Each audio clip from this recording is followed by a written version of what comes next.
Hi there, welcome to What in Series 16 and number 4, and we're still talking about Joshua. No, we're not. It's Joseph this time. There you go. Let me do that again.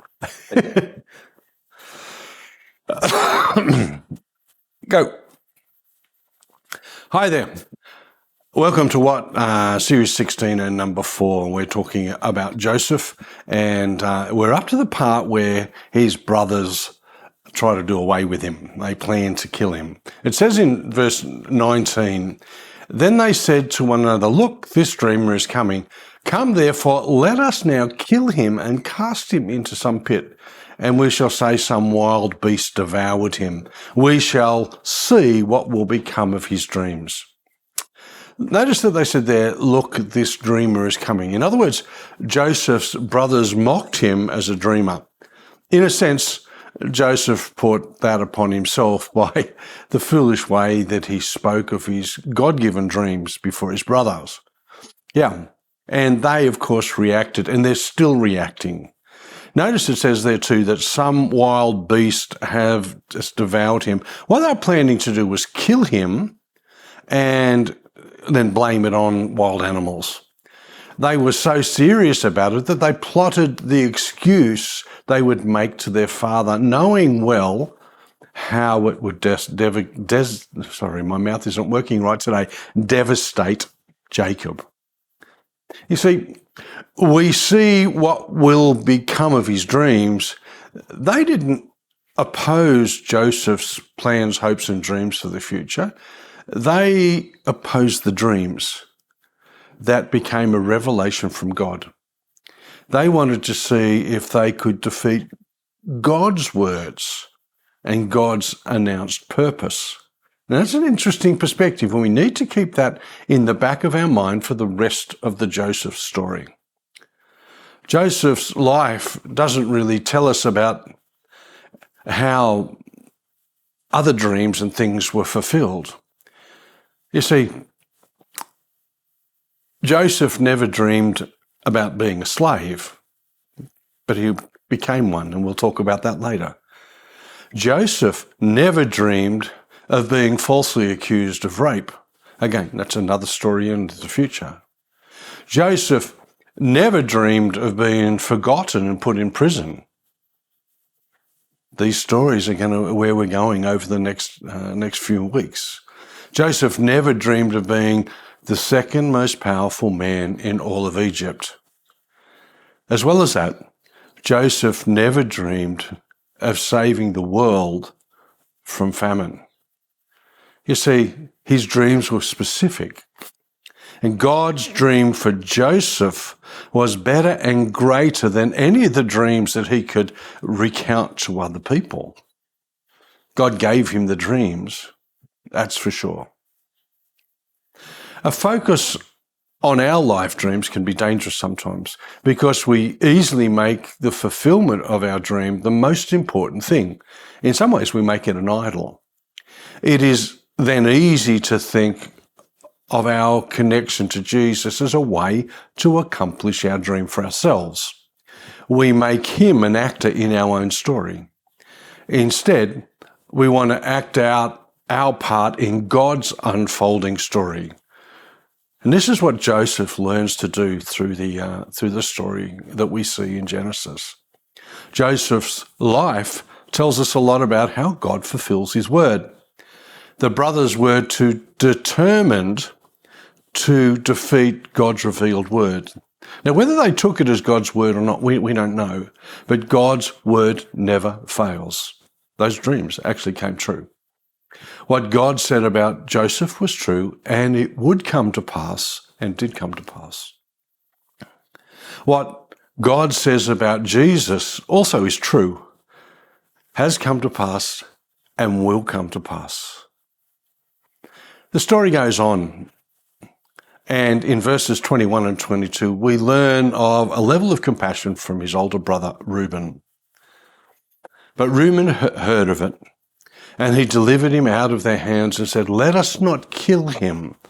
And Reuben said to them, "Shed no blood, but cast him in this pit which is in the wilderness, and do not lay a hand on him, that he might deliver him out of their hands and bring him back to his father. It's an interesting part of the story, isn't it? Only one brother protects him. It says there, but Reuben heard about it and he delivered him out of their hands. We think of all 10 brothers, excluding Benjamin, because he wasn't part of the story yet, and wonder how they could all be so evil.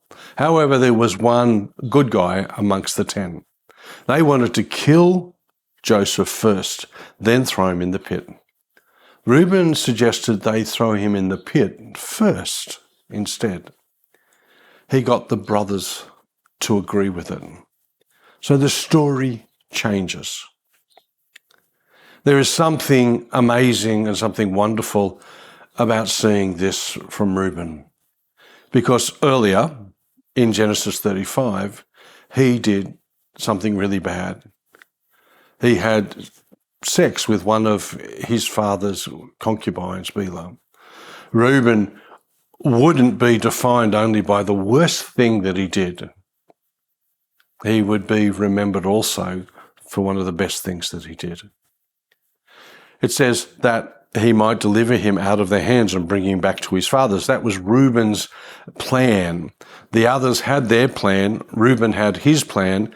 Reuben didn't try to stop his brothers. He tried to outsmart them. Of course, that didn't exactly work. Reuben could have simply risen up and said, "This is wrong. We can't do this." Reuben wanted to be merciful to Joseph, but he also wanted to please the other brothers who hated Joseph. This failure to do the right thing meant that the good Reuben wanted to do, which was bring him back to his father, would never happen. See where the story's going? It's so intertwined and amazingly, I don't know how you put it, amazingly complex. It's because family is amazingly complex.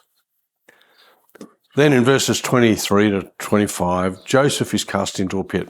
So it came to pass when Joseph came to his brothers, they stripped Joseph of his tunic, the tunic of many colours that was on him. Then they took him and cast him into a pit. The pit was empty and there was no water in it. And they sat down to eat a meal. Whoa, pretty callous stuff. They stripped Joseph of his tunic of many colours that was on him. And what cruel pleasure. They bullied Joseph, ripped off the sign of his father's favoritism, the coat of many colours. Yeah, absolutely. We picture this scene and think that, well, hey, hang on a minute. This is kind of an image of how Jesus was stripped of everything before he was crucified. And Jesus went up on a cross and Joseph went down in a pit. But each was stripped, declared cursed, and put in a place they could seemingly never rescue themselves from. It's an interesting comparison to make, isn't it? We think first of Jesus, but we also think of the righteousness of God that clothes every believer. How the enemy of our life and our soul wishes us to feel naked and cursed and helpless. None of that was true for Joseph or Jesus or for the believer today. We are clothed by God's love and God's care. But notice at the end of that passage, they say they sat down to eat a meal. How heartless is that? The heartless character of the brothers was evident. They could eat a meal with Joseph in a nearby pit. They could sit down and enjoy their food before completing what they thought they were going to do, the murder of Joseph. Yeah. It's interesting, isn't it? We'll leave it there for today. Bless you.